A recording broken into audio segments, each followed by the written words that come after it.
족속에 대해서 말씀을 나눴고요. 오늘은 이 기르가스 족속은 자료가 없어요. 아무리 찾아도 기르가스 족속은 자료가 없어서 나중에 자료를 찾게 되면은 말씀을 나누고요. 아모리 족속은 한번 볼까요? 그냥 이 아모리 족속 먼저 가볍게 살피고요. 가나안 족속으로 넘어가죠. 이 아모리 족속, 오늘은 또 헬라어 히브리어 성경 자체가 안 돼가지고 이게 지금 뜨지를 않아서 됐네. 기적이다. 아까까지 계속 안 됐는데 아이고 할렐루야. 자, 그러면 신명기 7장 1절에 이 아모리라는 말을 한번 찾아보자고요. 그래서 아모리 족속.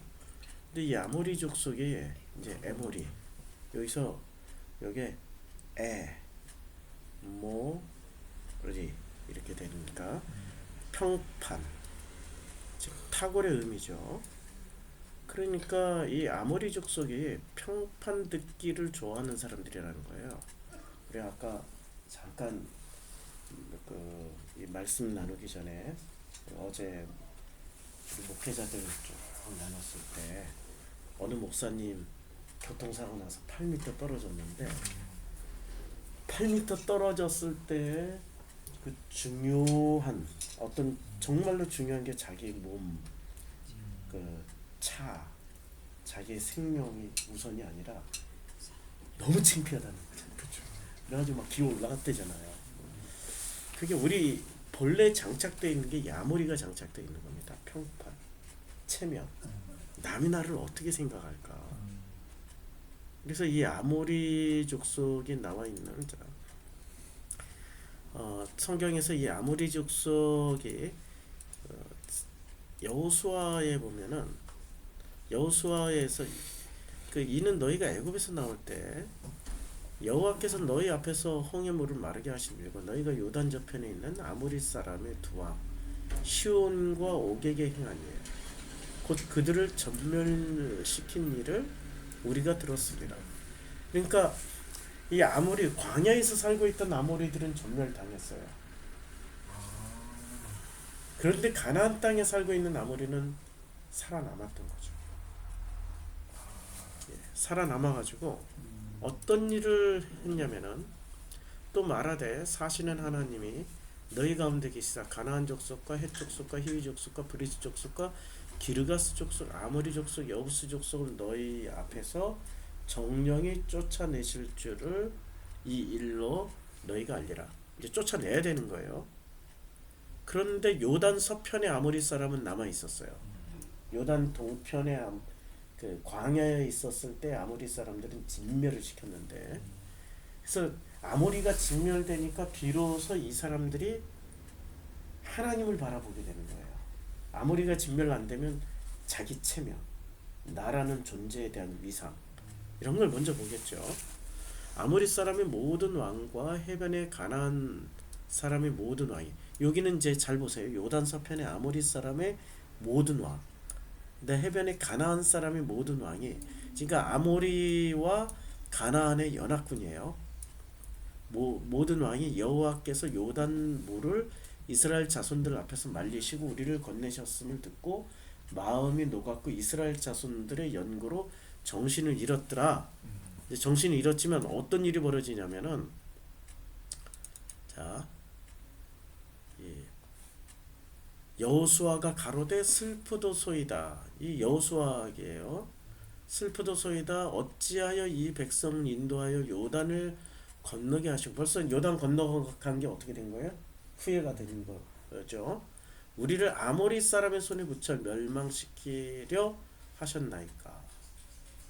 그러니까 이게 아모리 사람들 때문에 멸망당하는 게 아니라 실제 팩트는 사실은 아모리 사람들에 의해서 지금 이스라엘 백성이 거의 진멸당할 위기에 있는 거예요. 그런데 이것을 해석을 하면은 아모리라는 평판 때문에 이 사람들이 여호와를 버리고 사람들의 눈치를 살피는 거죠. 자, 그래서 이제 이게 여호수아예요. 사사기로 넘어가면요. 아모리 사사기 1장에 아모리 사람이 단 자손을 산지로 쫓아들이고 골짜기에 내려오기를 용납하지 않습니다. 아모리 사람들이. 그러니까 아모리 사람들이 단 자손을 산지로 쫓아내요. 그리고 결심하고 헤레스 산과 아얄론 사얄빔에 거하였던 요셉 족속이 강성하여 아모리 사람이 필경은 사역을 하였으되 그런데 36절에 아모리 사람의 지게는 아그라빔 비탈의 바위로부터 그 위였더라. 그러니까 아모리 사람들과 사사기 1장부터 대결 구도가 펼쳐져요.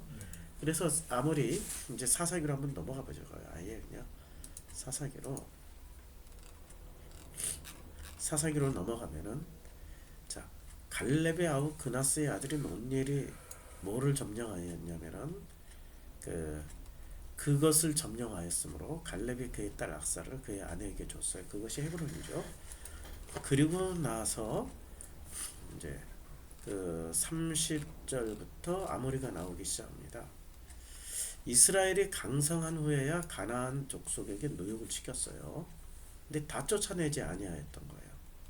다 쫓아내지 아니하였고 그 다음에 에브라임 게셀에 거주하는 가나안 족속을 쫓아내지 못하며 가나안 족속이 게셀에서 그들 중에 거하게 됩니다. 가나안 족속을 다 쫓아내지 못한 거예요.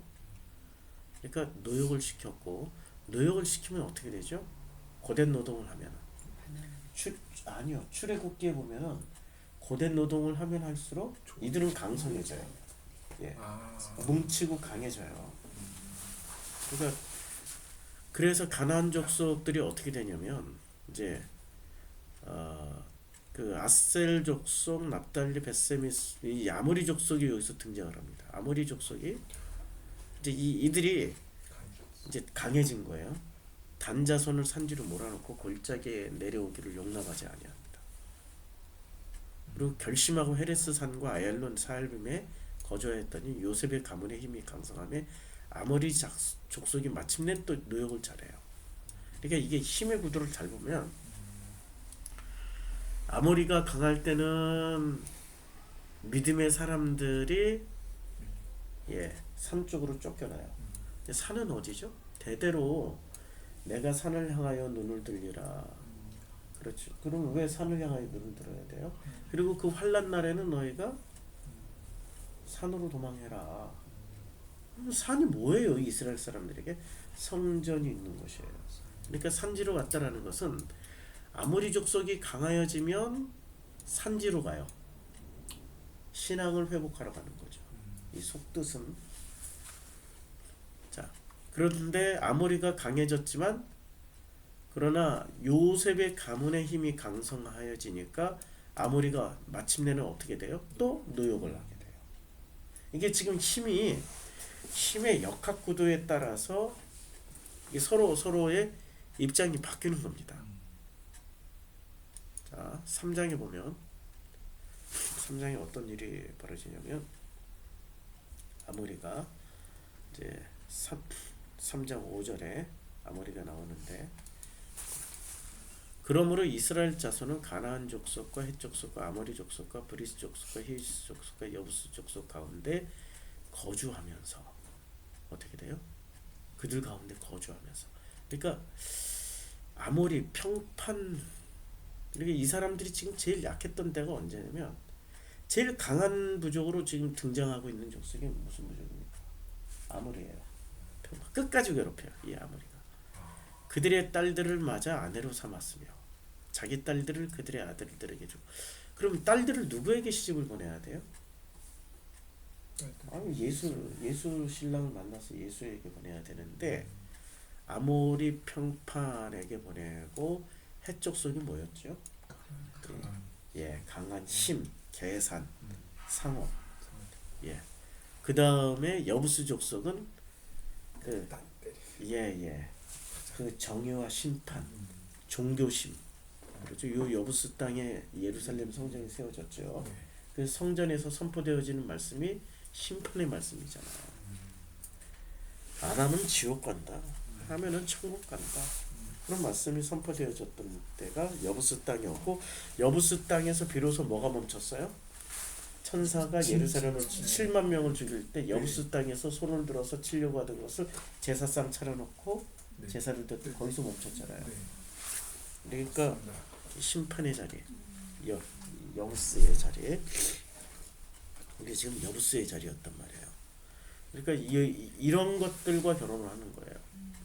종교신과 결혼을 하고, 그 다음에 계산과 강압, 철기문화, 그 다음에 아모리 평판과 결혼하는 거예요.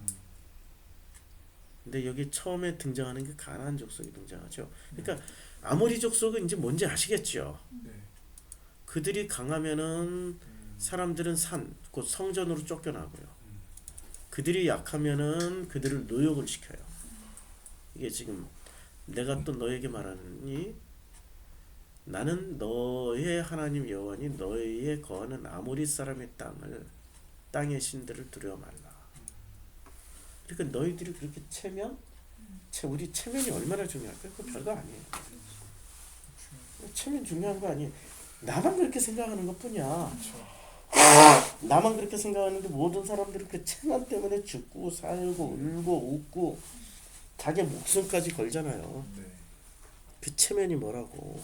남이 나를 어떻게 평판하는 것, 남이 나를 어떻게 평판하는 것에 따라서 교회에서 전부 싸우고 지랄하는 게, 표현이 좀 지랄이라고 표현했는데 진짜 지랄 같죠. 전부 남이 나를 어떻게 보느냐, 누가 나를 어떻게 판단하느냐, 심지어는 목사가 나를 어떻게 생각하느냐에 따라서 울고 웃고 지랄하고 자빠지는 거죠, 진짜. 그게 다 아모리란 말이야. 아모리의 딸들과 결혼해버리는 일들이 벌어지는 거죠. 아모리의 남자들하고 결혼하는 거죠. 그런데 사사기 6장 10절에서는 나는 너희 하나님 여호와니 너희에 거하는 아모리 사람의 땅의 신들, 그러니까 평판 두려워하지 마. 그 체면 같은 것에 목숨 걸지 말라고 하는 게 지금 아모리 사람들에 대한 이야기입니다. 아모리는 사사기 10장 11장의 주요 이제 그 주인공으로 등장하는데요. 자, 입다가 나오죠. 그렇죠? 그런데 이 입다가 이제 암몬 자손과 싸우는데, 그런데 이 입다의, 자, 여기 아모리 11장 19절부터 이제 아모리가 등장합니다. 19절, 입다가 암몬 자손의 왕에게 다시 사자를 보내고, 그래서 입다가 모압 땅과 이스라엘 모압 땅과 암몬 자손의 땅을 점령하지 아니했어요. 이때에 이제 이스라엘 사자들을 에돔 왕에게 보내요. 이제 좀 지나가게 좀 해달라. 여기 민수기에 나온단 말이에요. 에돔 왕이 이를 듣지도 아니하고 그와 같이 사람을 모압 왕에도 보냈으나 그도 허락하지 아니하므로 이스라엘의 가데스에 머물러요. 가데스에 머무르는데 어떤 일이 벌어지냐면 아모리의 왕 시온에게 사자를 보내서 우리를 당신의 땅으로 지나 이제 보내게 해줘. 근데 아모리는 거절을 합니다. 어떻게 돼요? 아모리를 진멸시켜버려요. 아모리를 그냥 싹 다 진멸시켜버립니다. 그래서 광야에서는 평판이나 체면이 중요한 게 아니라 여호와만 중요하게 된 거예요. 그런데 지금 가나안 땅에는 그대로 남아 있는 거예요. 이 아모리가 그대로 남아 있어요. 자, 그 다음에 다시 이제 아모리는 이 정도면은 대충 된 것 같고요. 뭐 앞으로도 계속 우리가 성경 보다 보면 사사기, 여호수아 사사기 내내, 여호수아 내내, 사사기 내내 이 7부족, 가나안 7부족과 거의 싸우는 겁니다. 그리고 이제 지겹도록 그 얘기 나올 거예요. 자, 오늘은 이 가나안 족속, 도대체 가나안 족속이 이 도대체 뭐 하는 사람들인가 찾아보자고요. 가나안은 굉장히 중요한, 그러니까 지금 이스라엘이 차지하는 요단 서편의 땅을 무슨 땅이라고 그래요? 가나안이라고 그러잖아요. 그러면 지금 이스라엘 백성이 들어가야 될 이 가나안 땅은, 가나안 땅의 대표 민족이 누구예요? 가나안이죠. 예. 근데 이 가나안이라는 단어를 찾아보니까 이 가나안이란 단어가 그렇게 뭐 특별한 의미가 없더라고요. 자, 기르가스 족속, 예, 가나안, 케이난 뭐 이렇게 돼 있는데 케이난, 여부스 족속. 자, 15절에 가나안은 이렇게 여기 가나안이 케이난 해가지고 낮추어진 뭐 힘의 아들, 예, 함의 아들, 함의 아들 이렇게 돼 있는데 근데 이 케이난에 예, 예, 케나안도 되고 케이난도 되고 이 모음은 자기 읽기에 따라서 달라지는 거니까 예, 모음의 절대 법칙이 사실은 참 애매해 뭐 후대에 붙여진 거라 그래서 이 히브리어를 우리가 죽은 언어지만 참 또 이 히브리어가 희한 방통한 언어가 돼가지고요. 예. 귀에 걸면 귀걸이, 코에 걸면 코걸이가 돼가지고 이 말에 번역하는 것도 참 그래서 번역이 여러 가지로 번역이 돼요. 예. 예. 지금 성경을 다시 맞추느라고 이러고 있습니다. 이 가나안을 보면은 성경에 이렇게 방주에서 나온 노아의 아들은 셈, 함, 야벳. 함은 가나안의 아버지예요. 그러면 가나안은 함의 아들이 되는 거죠. 그런데 참 특이하게 소개하고 있죠. 셈, 함, 야벳인데 함을 부연 설명하고 있죠. 함은 가나안의 아버지예요. 그래서 우리가 지도를 보면요. 구글 지도를 보면 요 지금 가나안 땅이 어디냐면 여기가 지금 가나안 땅입니다. 요 이스라엘에 있는 요만큼이 가나안 땅인데 요 가나안 땅에 살고 있는 종족이 셈족입니까? 함족입니까? 야벳족입니까? 헷갈리죠. 자, 요르단, 시리아, 레바논, 요르단, 시리아 요쪽으로는 종족이 뭐가 될까요? 셈, 함, 야벳 중에 아니에요. 여기가 셈족의 땅들입니다. 예, 셈의 땅들이에요. 그럼 요리 넘어가면은 터키, 그리스 야벳 쪽이죠. 예, 예, 여기 야벳 쪽이죠. 여기는 셈족이에요. 셈족이고 여기 이집트가 함족이에요. 예, 함족이고 요 셈 땅에 놀랍게도 셈 땅에 함족이 살고 있어요. 가나안이니까. 함의 아들이 이름이 가나안이었잖아요. 함족이 살고 있는 거예요. 가나안이니까. 그러니까 함족도 살고 요게 대표 종족이 가나안 족속이니까 함족이 살고 있는데 여기에 야벳도 들어옵니다. 셈도 섞여 들어와요. 여기가 인종의 종 셈, 함, 야벳이 골고루 섞여서 살고 있지만 그러나 대표 종족은 함족이에요. 가나안이니까. 이걸 알고 들어가야 돼요. 셈, 함, 야벳 중에. 그래서 가나안의 아버지 함이 그의 아버지의 하체를 보고 밖으로 나가서 두 형제에게 알려요. 이에 이르되 아니 이게 왜 저주를 가나안의 아버지 함이 그 아버지 하체를 보고 말을 했는데 저주는 누가 받아요? 아들이 받아요. 참 이게 희한한 관계란 말입니다. 그렇죠? 아니 함이 저주를 받아야 되는데 가나안만 저주를 받아요. 만약에 함이 저주를 받으면 어떻게 될까요? 함이 저주를 받으면 어떤 일이 벌어지냐면 함족이 살고 있는 땅 전체가 요게 전부 함족이에요. 요게 아프리카 요 북부 빼고 북부는 셈족, 야벳 쪽이 섞여서 살고 있고 요 아래쪽은 다 함족이에요. 그리고 여기 전체가 다 저주를 받는다는 얘기잖아요.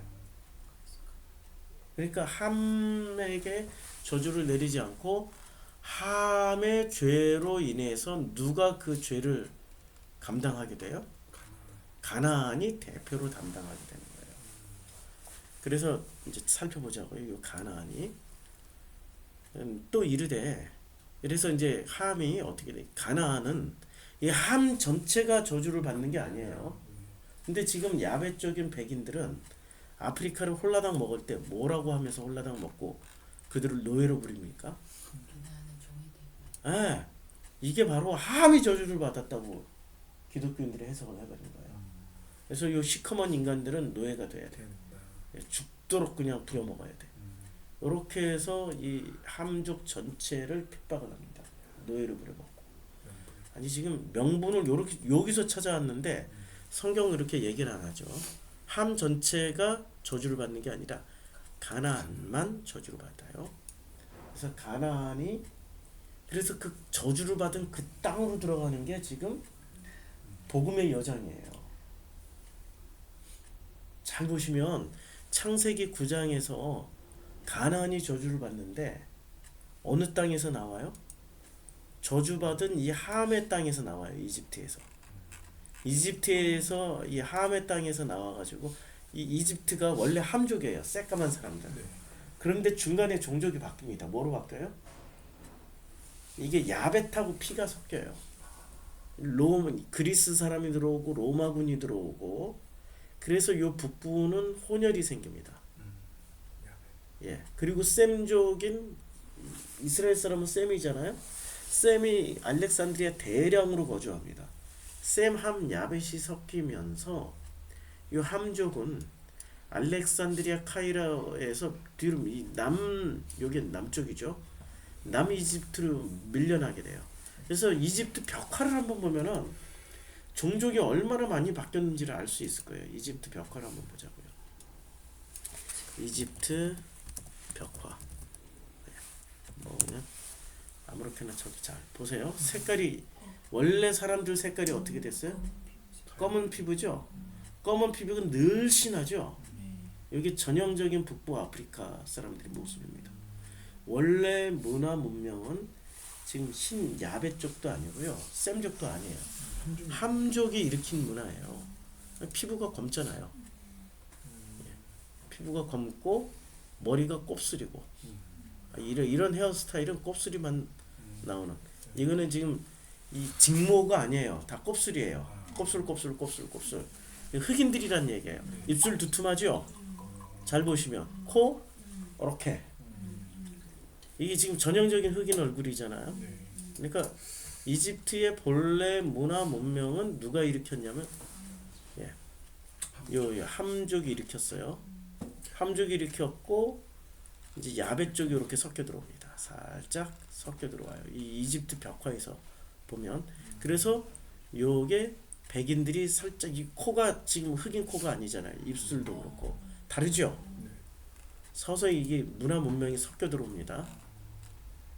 그래서 우리가 역사를 알아야 되는 거죠. 자, 이집트 사람의 일러스트. 요거는 이제 역사적으로 어떤 자료가 있는지 모르겠는데 이거는 일러스트니까.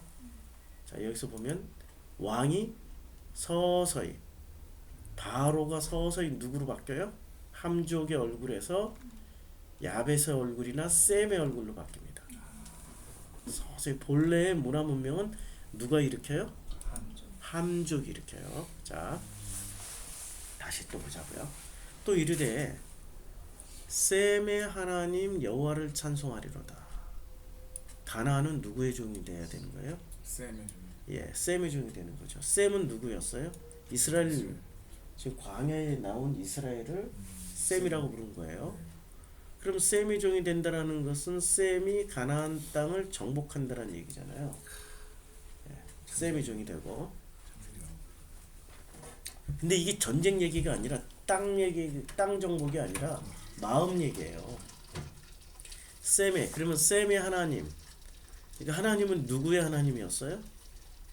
셈의 하나님 여호와의 마음으로 가나안이라는 마음이 이제 셈의 종이 되는 거죠. 그 얘기란 말이에요. 자, 하나님이 야벳을 창대하게 하사 셈의 장막에 거하게 하시고, 그럼 야벳이 창대하게 되면은 어떻게 돼요? 셈의 장막에 거하게 되는 거예요. 그럼 셈족은 어디서 살아요? 셈족이 제일 많이 사는 데가 어디예요? 셈족이 제일 많이 사는데.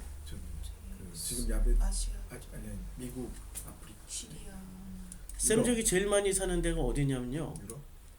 아니죠. 셈족이 제일 많이 사는 데가 놀랍게도 어디냐면 요게 다 셈의 땅입니다.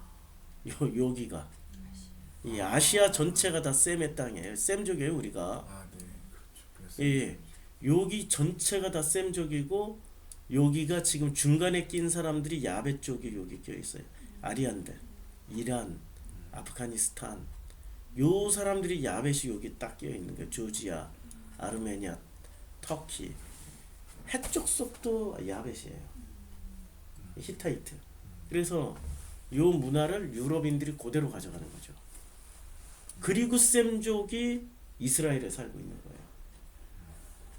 지금 셈의 계보가 이렇게 됩니다. 그래서 창세기 11장에 보면요. 창세기 11장에 셈의 이동 경 10장에 보면 셈의 이동 경로가 나옵니다. 셈은 에벨 온 자손의 조상이에요. 근데 이 에벨을 낳았어요. 에벨은 두 아들을 낳는데 형의 이름은 벨렉이고요. 벨렉의 아우의 이름은 욕단이에요. 근데 이 욕단이 어디로 이동하냐면은 그들이 거주하는 곳은 메사에서부터 스발로 가는 길에 동쪽 산으로 이동을 해요. 메사, 스발, 뭐 여러 학설이 불분명한데 그런데 자 여기서 보자고요. 지금 이 문화 이 셈 노아의 홍수 이후에 어디서 자리를 잡습니까? 여기가 지금 아르메니아 이쪽에 여기 아라랏산이 있어요.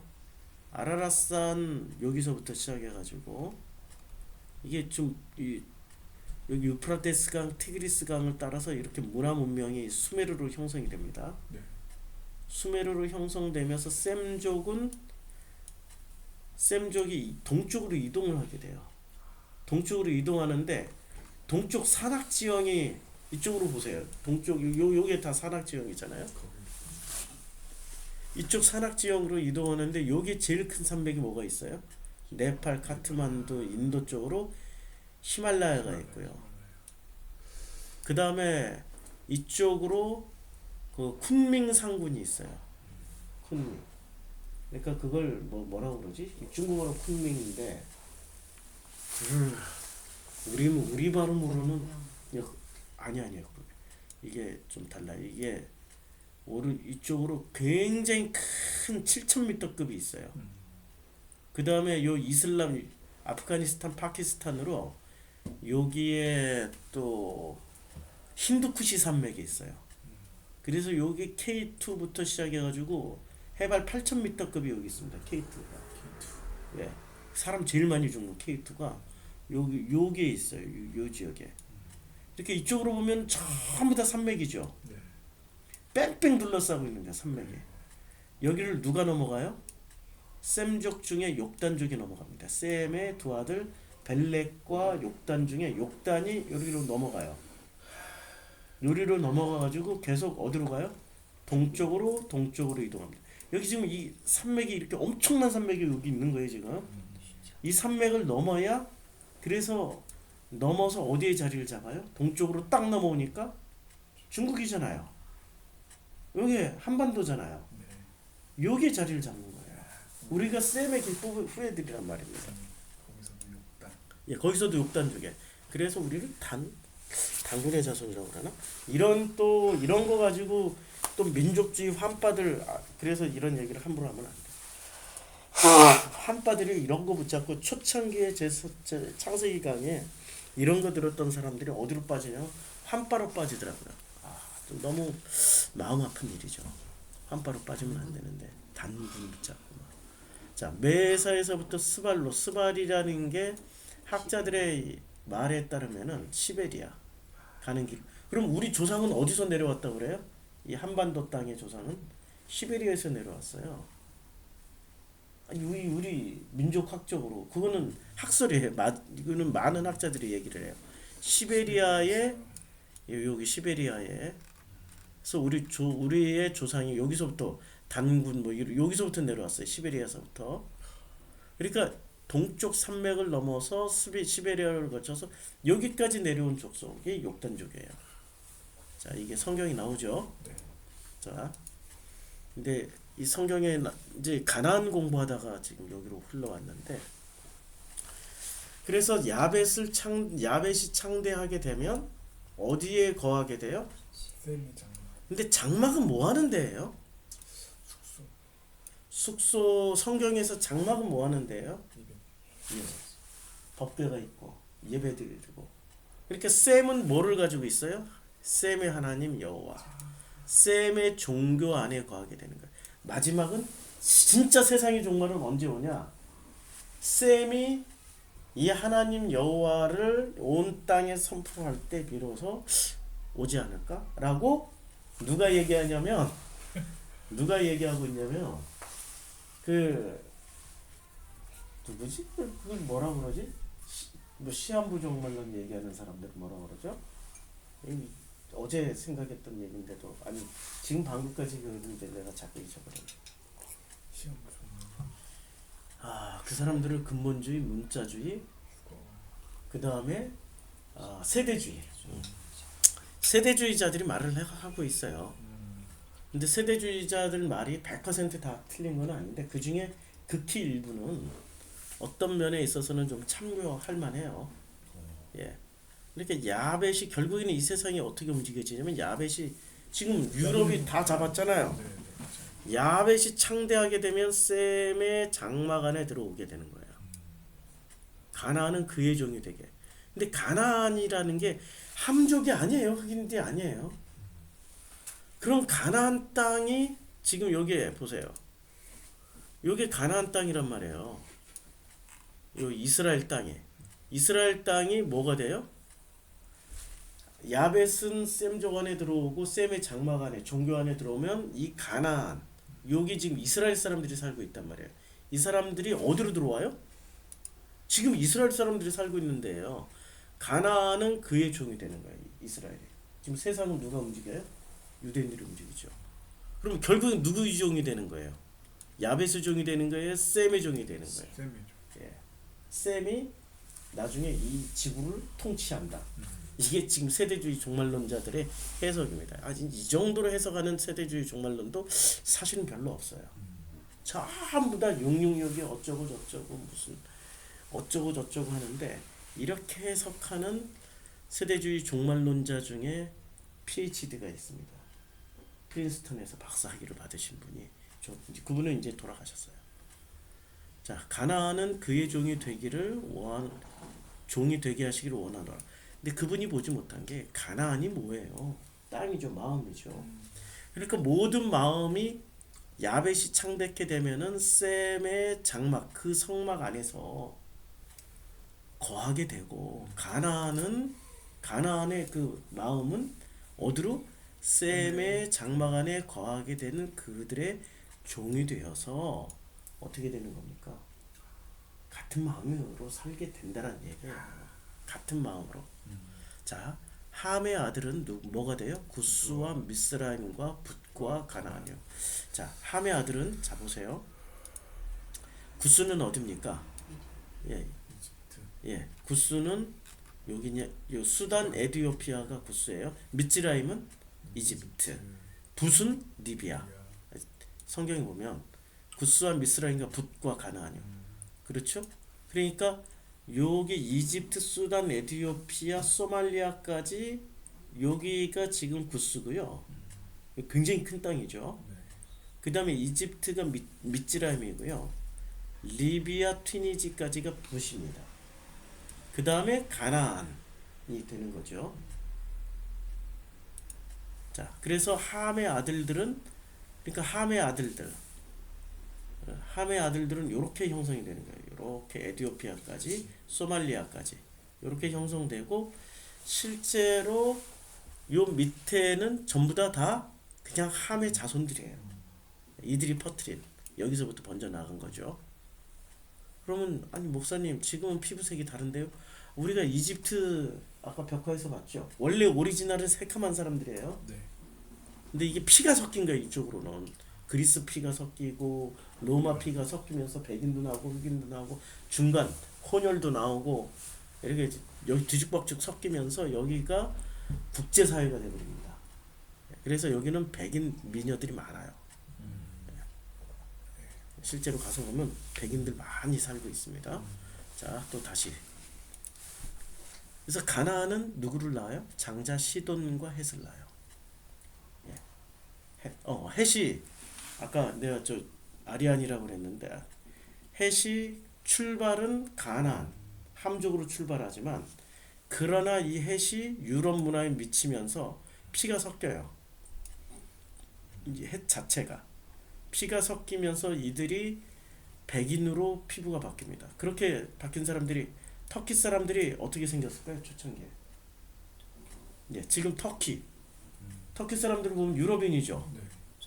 네. 예, 터키의 종족을 한번 보자고요. 뭐 찾으면 구글에서 다 나와요. 터키 인종. 터키 인종을 보면은 사진을 보면 뭐 자, 지금 터키를 보면은 백인이에요, 흑인이에요, 아시안이에요? 백인. 백인처럼 보이죠? 네. 터키 다 백인으로 보이죠? 네. 야베. 네, 터키 백인으로 다 야벳으로 보이죠? 자세히 한번 보세요. 다 야벳으로 보이죠? 이렇게 생겼고. 그런데 터키인들에게 몽고 반점이 있다는 거 아십니까? 네, 들어봤어요. 예. 우리랑 똑같은 몽고 반점. 우리하고 같은 사람들이었어요. 네. 터키가. 그래서 터키를 뭐라고 그래요? 형제의 나라예요. 원래 같은 족속이었어요. 그런데 이들이 자리를 어디에 잡은 거예요? 요게 아마 터키의 젊은 여인. 지금 자 보세요. 터키에 이런 인종이 있어요. 한국 사람이에요. 터키 사람들의 본래 오리지널 얼굴은 이런 얼굴이었어요. 검은 머리에 검은 눈에 이런 얼굴이에요. 그런데 왜 터키 사람들을 왜 우리는 그 백인으로 인식을 하고 있을까요? 여기에 땅이 지금 불가리아, 루마리아, 이 야베 쪽에 살던 땅에 터키가 지금으로부터 거의 1000년이 안 됐어요. 그 여기가 동로마 제국을 멸망시키면서 들어갔던 게 터키거든요. 그러니까 이 땅에 들어가서 몇백 년 동안 1000년이 안 되는 동안에 피가 섞여가지고 어떻게 됐어요? 백인이 된 거예요. 자, 헝가리 사람들도 엉덩이에 몽고 반점이 있어요. 그래요? 네, 헝가리가 훈족이 이동을 했잖아요. 제가 헝가리에 이 저널리스트하고 또 기가 막히게 어떻게 이런 사람들을 만나서 대화를 했는지 모르는데 하나님이 인도하시며요. 자기네 민족에 대해서 나는 훈족에 대해서 잘 모른다. 설명 좀 해줘라. 그랬더니 헝가리 사람 우리는 훈족이라고 알죠. HUN이니까. 네. 이 사람은 뭐라고 말하면 한이라고 말해요. 한족이에요. 한에 대해서 설명하는데 우리가 가지고 있는 한을 설명하더라고요. 심퍼티. 한을 얘기를 합니다. 한족. 한만은 한민족이에요. 깜짝 놀랐어요. 그리고 이 헝가리하고 터키는 아버지를 뭐라고 부르는 줄 아세요? 아바이. 예, 북쪽의 고구려 민족이 아바이라고 불러요. 예. 그리고 우리하고 가족 시스템이 똑같아요. 우리처럼 대가족 제도로 살고 있고 우리가 가지고 있는 떡도 해먹어요. 너무 놀랍게 여기는 밀농사 짓는 지역인데 참 놀라운 우리의 전통과 풍습을 그대로 가지고 있어요. 물론 지금은 다른 민족이 돼 있어요. 피부가 헝가리도 마찬가지예요. 자, 헝가리 사람들 얼굴을 한번 보자고요. 성경을 알면은 이 세계사가 보입니다. 헝가리 민족 보면은 헝가리를 보면은 자 이게 헝가리인들이에요. 완전히 유럽인이죠. 헝가리인들 보면 다리 길쭉하고 이 슬로바키아 쪽으로 그러니까 이 슬라브족하고 섞여가지고 여기는 또 길쭉길쭉하고 아주 늘씬늘씬하고 그렇게 생겼습니다. 자, 그런데 헝가리 민족 이제 헝가리 인종 자 민족 훈족 이게 훈족 공포의 훈족입니다. 자, 훈족이자 아틸레와 헝가리 지금 이 사람들이 이 헝가리가 우리하고 굉장히 가까운 족속이라는 거 아십니까? 예, 훈족은 이거는 저 환빠들 얘기고 예, 헝가리 훈족이 본래 이렇게 생겼어요. 이 사람들이 들어가가지고 몽고 반점이 있어요. 근데 이 사람들이 들어가서 어떻게 형성이 된 거예요? 지금 얼굴이 이렇게 바뀐 겁니다. 이렇게 요런 얼굴로 바뀐 거예요. 그러니까 잘 보시면 어떤 인종이 들어가든지 간에 그 땅에 이게 피가 섞이면 이렇게 돼요. 자, 그러면 100년 전에 한민족을 한번 보자고요. 우리나라가 이게 우리나라 얼굴이 사실은 한반도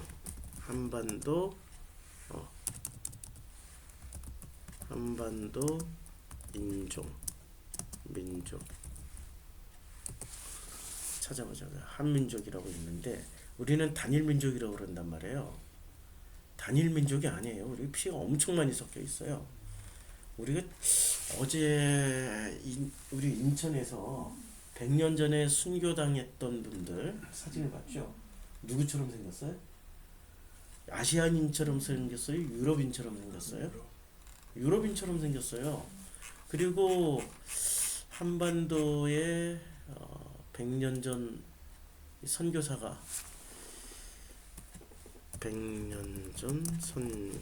한민족 얼굴 뭐라고 얘기했냐면 100년 전 선교사 한민족 얼굴 관련 이미지 이게 지금 나왔는지 모르겠는데 100년 전에 한번 내가 자료를 찾아서 한번 보여드렸는데 또 다시 찾으려니까 찾기가 힘드네. 이 100년 전의 선교사가 초기 선교사 미국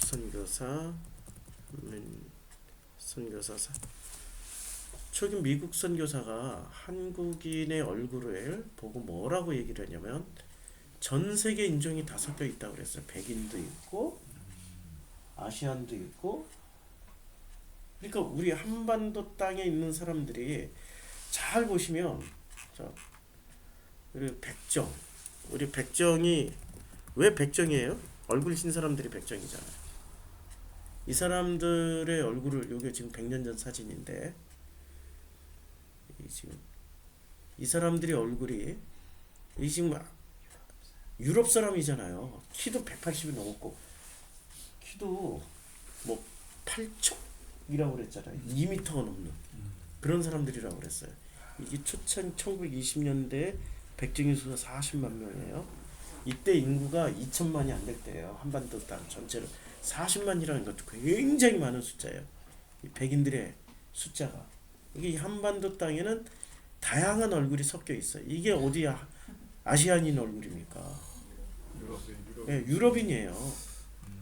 그러니까 그런데 이 사람들이 다수인 아시아인인 얼굴을 가지고 있는 사람들과 섞여서 살다 보니까 어떻게 바뀌는 겁니까? 그냥 아시아인 얼굴이 되는 거예요. 여기는 타이티 얼굴이 들어가 있고요. 저는 지금 동남아 얼굴이 들어가 있단 말이에요. 그리고 다양한 얼굴들이 섞여서 살게 이게 어디 아시아인 얼굴이에요 이게 이 얼굴이.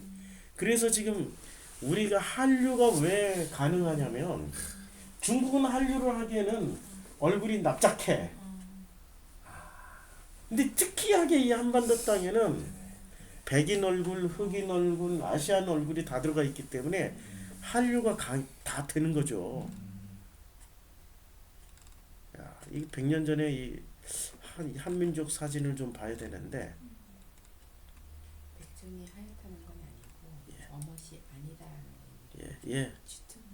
짙은 눈썹, 움푹 들어. 백정은 백정이란 말은 옛날에 백성들이라고 뜻을 했고 그 백성과 이렇게 특이하게 생긴 사람을 구분하기 위해서 백정이라고 부른 거예요. 너무 특이하게 생겨가지고. 자, 이렇게 해서 우리 민족이 자 이제 민족 얘기가 나왔으니 아이고. 그래서 신라 말 예. 무려 초에 혼란기에 우리나라에 유입된 북방 유목민들 때 그것도 북방 유목민이라고만 할 수 없고 배 타고도 들어왔어요. 자, 여기서 이제 그래서 헷 족속이 가나안은 장차 시돈과 헷을 낳아요. 가나안의 아들이 헷이에요.